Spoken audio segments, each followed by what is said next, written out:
হলো আপনাদের সেই বিষয়টা বলেন কি ঘটনা?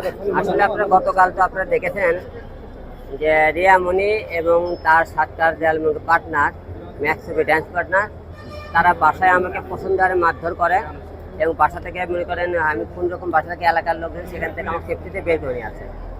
এখন কেন মারধর করে?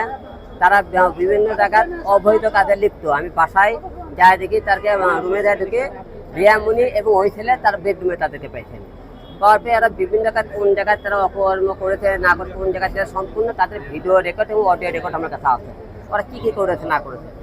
তারপরে আমি এসব বিষয়ে তাদের সাথে কথাবার্তা বলার পরে সে এক পর্যায়ে করে কি ওরা আমাকে ওরকে আমার মোবাইলটা কেড়ে নেয়।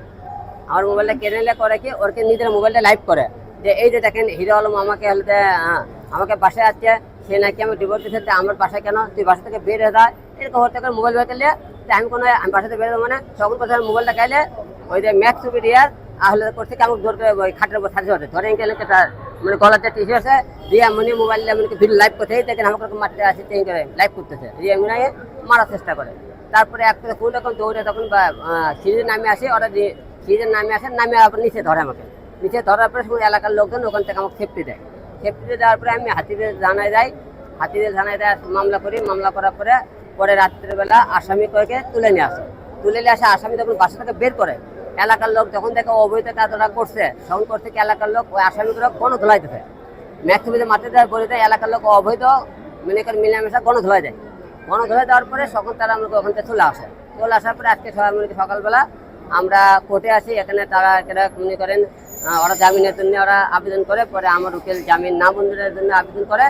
এখন পর্যন্ত বেশি সম্ভব তাদেরকে জামিন হবে না, কারণ এদের মতো লোক মনে করেন যদি জামিন দেয় তাহলে আমাকে ভবিষ্যতে মনে করেন এরা জেল থেকে বাইরে এর যে পরিকল্পনা ছিল যে আমাকে হত্যা করার পরে তাদেরকে লাইনটা ক্লিয়ার হবে, আর সেই পরিকল্পনা তাদেরকে সার্থক হয়নি। এখন আমাকে আজকাল জামিন দেয় তাহলে আমার মনে হয় তারা মারধর করতে পারে, কারণ ওরা জীবনটা কাল করে অ্যাটাক করেছে। কারণ আমি ওদের পথ থেকে চলে গেলে তাহলে করবে কে মনে করে ওরকে হবে মনে করেন আসামিদের একবার পথ ক্লিয়ার হবে।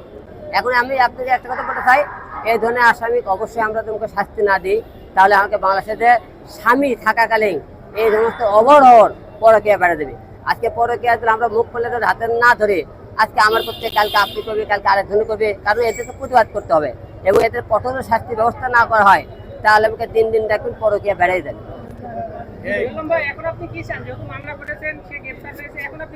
মামলা করেছে যেহেতু তারা যেহেতু আমাকে হত্যা করার উদ্দেশ্য ছিল, যে হত্যা এরা জেলখানা থেকে এখন যদি না থাকে একটু জামিন হলে তারা বেড়ে আমাকে হত্যা করতে পারে, তাই এদেরকে জামিন দেওয়া হবে না, এদেরকে অবশ্যই ভিতরে রাখা লাগবে। অবশ্যই হুমকি আছে। তারা আপনি যখন নামে আসে নামতে বাড়াবো না, আমাকে কয় আমরাকে চিরকাল বাড়াবো না, বার হলে তারপর তুই করে যাবি। ওরা আমাকে এখানে হুমকি দেয়, ওরা বলে বার হলি বলে ওরা বলে হাঁক মারবি বলে। রিয়ামণি কয় হলে আমি প্রত্যেকে নামাতে হবে বলতে বলতে করে আমি তার বাড়াবো না, বার হলে তারা বলে মারবি। আর রিয়ামণির মনে করেন প্রতিদিন রাত্রিবেলা রিয়ামণি মায়ামণি বিভিন্ন বারে দেয় মনে করে সারাদিন রাত মনে করেন মদ খাইয়ে ওরা দুই বোন দুইটা করে ছেলে নিয়ে আসে বাসায়। এইগুলো এলাকার লোক দেখে মনে কালকে কুসুমদারকে গণধোলাইতেছে হাতে নাতে ধরার পরে গণধোলাই দিয়ে ওকে বাসা থেকে বের করতেছে। বের করে দেওয়ার পরে এরা তো বাসাতে আর কেউ ঢুকতে পারতেছে না। এখন এরা করছে যেহেতু আমার সব কিছু নষ্ট করছো, হ্যাঁ আমার কথা কয় কি আমি 10 বেটা হলে আকাম করবো, তুই আমাকে সংসার করবো, সে আমাকে তাই বলে করলে কর না এই রেকর্ড করার পরে ধর করে আর মারধর করে বাসা থেকে কালকে বের করে দেয়। আচ্ছা আলম ভাই, আজকে রিয়ামণি একটা কথা বলছিল যে হিরো আলম যদি এত ভালো হয় তাহলে বারবার মার খায় কেন? আসলে এই বিষয়টা আপনি কিভাবে দেখেন? আসলে আমি তো মনে করেন ওই দিলে অর্ধা কালকে মারার ব্যবহার, ওনার তার ব্যবহার আপনি দেখছেন আমাকে কলার ধরে কিরকম মার ধরে, আমি যদি এই সমস্ত ব্যবহার দেখায় তাহলে ওর লাগান তামো হয়ে গেল। তা আমি তো মনে করেন কুকুর হলে কুকুরের কামড় দেবো না, তো ওই কুকুর হাতে ওই আমার পায়ে কামড় দিচ্ছে, আমি কেন আর মেয়ে মানুষকে মারবো? আমি মেয়ে মানুষকে মারবো ওই হলে কতটা আমাকে বংশ পয়সা কতটা রিয়ামণি ভালো, কালকে ভিডিওটি তো আপনারা দেখেছেন, আপনি এটা সামনে সাংবাদিকের সামনে সে আমার গায়ে হাত তুলছে।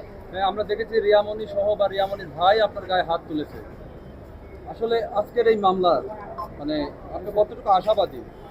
আমি আদালতের কাছে আশাবাদী অবশ্যই, যেহেতু তারা আমাকে